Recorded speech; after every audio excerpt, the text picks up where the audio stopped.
If you ever hear this narrative about Louise, I can't see why Louise kept silent for 22 years and did nothing.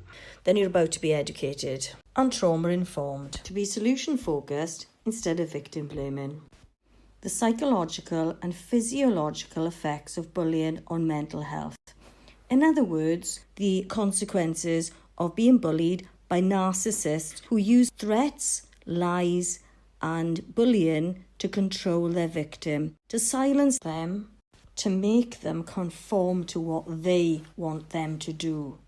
They know what they're doing, and they use the bullying tactics to coerce and control, to get them to comply to what they want to do, because unfortunately they can't see that anyone else has an opinion apart from what they do. Bullies are usually very angry people. They can't help themselves, and they leave a trail of destruction wherever they go. Unfortunately for Louise Pugh, she's come across a few of these in her life, even in the justice system.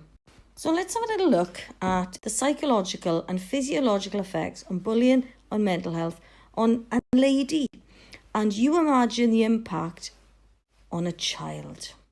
Do you feel like you're losing your memory or even your mind after dealing with a narcissist? There's actually a scientific reason why this actually happens. Now, when I was in the thick of narcissistic abuse, I found myself forgetting simple things, even entire conversations. I thought something was wrong with me.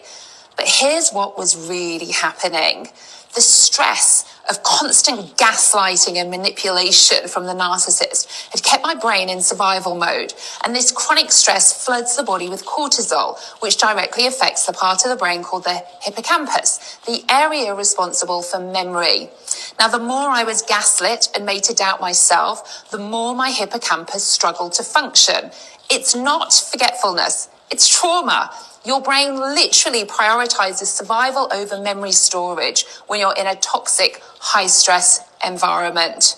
Now, if you've been there or are experiencing this, you're not alone and it's not your fault.